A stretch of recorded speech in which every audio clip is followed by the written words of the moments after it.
Helo a croeso I Byw yn Iach Dwyfor. Dwi'n mynd I fod yn dangos I chi beth sydd wedi newid yma yn y ganolfan I cadw chi fel cwsmeriaid a ni fel staff yn saff. Cofiwch gwisgwch eich masg a dewch efo fi.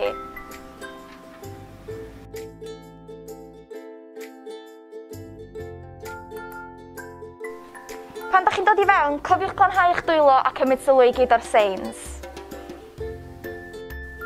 Pan da chi'n dod I fewn i'r dderbynfa, jyst sganiwch eich cardyn a mynd ymlaen i'ch sesiwn.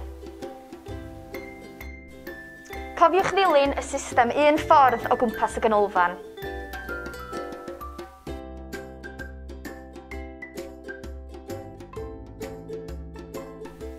Cofiwch dilyn I gyd o'r arwyddion yn y gym a glanhau gyd o'r offer ar ôl ei ddefnyddio.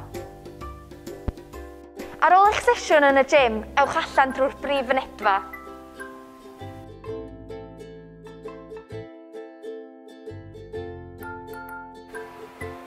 Mae gyd o'r dosbarthiadau ffitrwydd yn cael eu cynnal yn y neuadd. Ewch allan drwy fama ar ôl nhw orffan.